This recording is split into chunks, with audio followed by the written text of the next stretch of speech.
दोस्त है उन्हें एक राम ते दस्ती भेजी छोटी जी गोश्त उन्हें भेज दिता हूँ असी शनवारी बनानी 3-4 पानी धो दिता फ्रीजर होया सी सीटी लगी 10 मिनट हो गए हरी मिर्च भी कटी जी ने फरमाइश की है इनकार मैं भी नहीं किया माशाल्लाह जी रेसिपी बना रहे हैं हर रेसिपी नालों हट के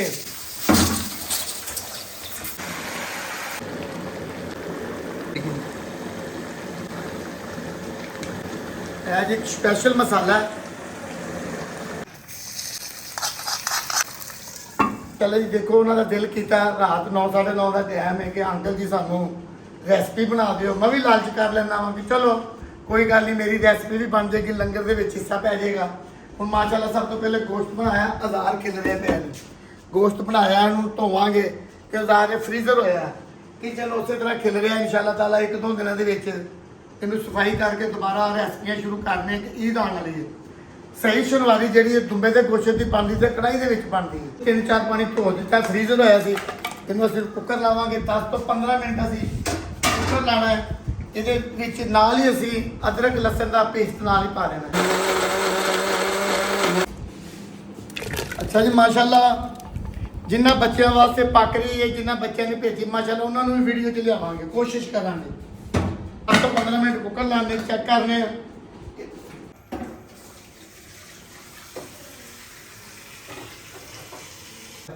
क्यों हफ्ते 3 दिन लंगर पकाना होंदा है माशाल्लाह 200-250-300 बंदे का लंगर पकदा सिर्फ चंद मेरे भैन भरा मेरे नाल दोस्त ने कुछ दोस्त ऐसे भी ने एक रेसिपियां का कह देंगे ने रेसिपियां बना दीदियां ने बाद का पोतरियां पोतरे कहन उन्होंने रेसिपी बना दी है लंगर पकाने माशाल्लाह 2.5-3 साल हो गए ने जी अज शनवारी बना रहे हैं कुकर के जरिए माशाल्लाह कढ़ाई च भी बनावांगे फिलहाल थोड़ा गालांगे कुकर में ये जी माशाल्लाह काली मिर्च पैंदी है नमक पैंदा है होर कुछ नहीं पैंदा तो माशाल्लाह बाकी अपनी मर्जी है तुसीं लाल मिर्च पा सकते हो बाकी ना ये शनवारी बनती सही जी है ये चर्बी च बनती है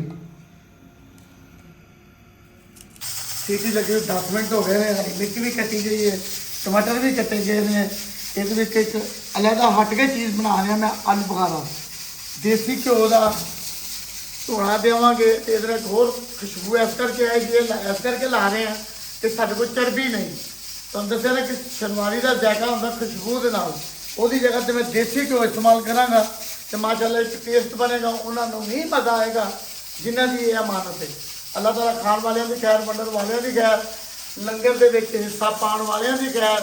जेडे मेरे नाल चंद मेरे भैन भरा मेरे नाल ने अल्लाह ताला उन्होंने भी खैर इस लंगर से शामिल हो चैनल को लाइक सबसक्राइब शेयर करके अल्लाह ताला तुहानूं बहुत दे आमीन। अच्छा जी बच्चों ने फरमाइश की है कि इनकार मैं भी नहीं किया माशाल्लाह जी रेसिपी बना रहे हैं हर रेसिपी नालों हट के ये हर वो चीज़ पाई है जी माशाल्लाह ताकत वाले मसाले ने मगर शनवारी का नाम देवांगा इनू पानी चस कर रखा हर बंदा कोशिश ना करे ये असर सारा विच रह जाएगा असं सीटी चुक देने तो असर निकल जाता मेरिया बीबियां भैन कभी भी कोशिश ये ना करन क्यों खतरनाक चीज़ हैगी तुम हवा कट दो देखो ना निकल गई हवा है जी चेक कर लीजिए जी माशाल्लाह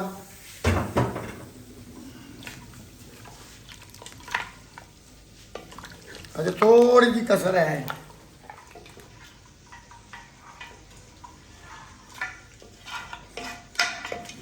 माशाल्लाह जी रात 10:30 का टाइम है फरमाइश है बच्चों की कुकर चल रहे हैं बस शनवारी पका रहे हैं जी अल्लाह खैर जी एमरजेंसी सिलेंडर है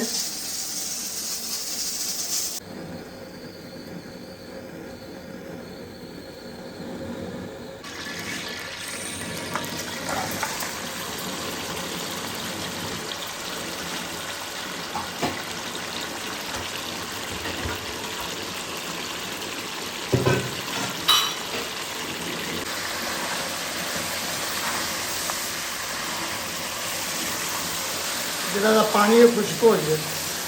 असल जो शनवारी पकदी कढ़ाई के घ्यो के दुंबे की चर्बी के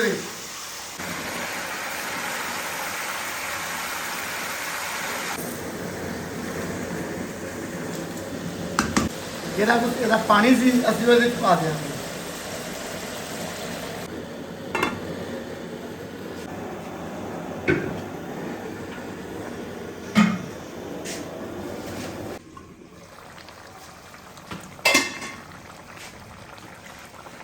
ये सब्ज़ इलायची है, दालचीनी का टुकड़ा है,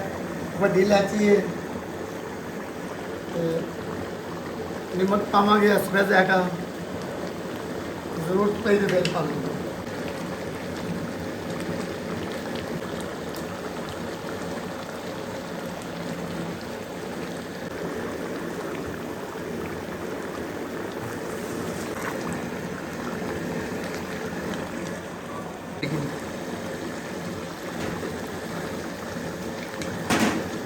आज एक स्पेशल मसाला है,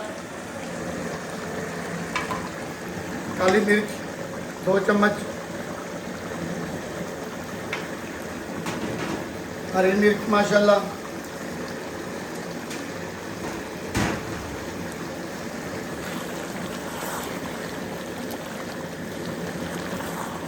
ਅਸੀਂ ਹੁਣ 5 ਤੋਂ 10 ਮਿੰਟ ਦਮ ਤੇ ਲਾਵਾਂਗੇ।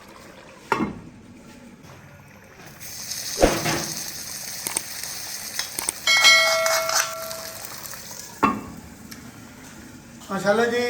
ये ਜਿਹੜਾ ਕੋਲੇ ਦਾ ਸੈਟਅਪ ਹੈ ਇਹ ਸਾਨੂੰ ਚਰਬੀ ਦੀ ਖੁਸ਼ਬੂ ਦੇਗਾ। ਦੇਸੀ ਘਿਓ ਦਾ ਲਾਇਆ ਹੈ, ਇਸ ਕਰਕੇ ਕਿ ਚਰਬੀ ਦੀ ਖੁਸ਼ਬੂ ਆਵੇ। ਅੱਛਾ ਜੀ ਮਾਸ਼ਾਅੱਲਾ ਹੁਣ ਰੋਟੀ ਪੱਕ ਗਈ ਜੀ ਉਹਨਾਂ ਦੀ ਬੱਚਿਆਂ ਦੀ। ਹੁਣ ਅਸੀਂ ਲੈ ਕੇ ਜਾ ਰਹੇ ਹਾਂ, ਇਕੱਲੇ ਮੋਟਰਸਾਈਕਲ ਦੇ ਨਾਲ ਬਣਾ ਚਲਾ ਰਹੇ ਜਨਾਬ, ਤੇ ਬੱਚੇ ਕੰਮ ਕਰ ਰਹੇ ਨੇ। ਆ ਜ਼ੋਰ ਅੱਲਾ ਕੀਤਾ 15-20 ਮਿੰਟ ਤੱਕ ਅਸੀਂ ਪਹੁੰਚ ਜਾਵਾਂਗੇ ਲੈ ਕੇ ਰੋਟੀ। ਮਾਸ਼ਾਅੱਲਾ ਜੀ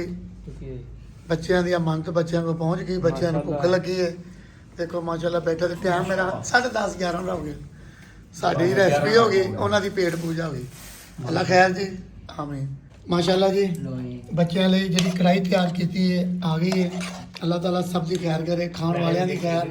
ਵੰਡਣ ਵਾਲਿਆਂ ਦੀ ਖੈਰ, ਪਕਾਉਣ ਵਾਲਿਆਂ ਦੀ ਖੈਰ, ਤੇ ਲੰਗਰ ਜਿਸਾ ਪਾਉਣ ਵਾਲਿਆਂ ਦੀ ਖੈਰ। ਮਾਸ਼ਾਅੱਲਾ ਅਸੀਂ ਆਪਣੀ ਡਿਊਟੀ ਦੇ ਰਹੇ ਹਾਂ, ਤੁਸੀਂ ਵੀ ਮੇਰੇ ਭੈਣ ਭਰਾ ਜਿੰਨੇ ਹੋ ਆਪਣੀ ਡਿਊਟੀ ਦੇ ਰਹੇ ਹੋ। ਜਿਹੜੇ ਨਹੀਂ ਦੇ ਰਹੇ ਡਿਊਟੀ ਉਹ ਮੇਰੇ ਚੈਨਲ ਨੂੰ ਲਾਈਕ ਸਬਸਕ੍ਰਾਈਬ ਕਰਕੇ ਡਿਊਟੀ ਦਿਓ। ਜਿੰਦੇ ਵਾਸਤੇ ਰਹੇ ਜੀ ਖੁਸ਼ ਰਹੇ, ਆਮੀਨ।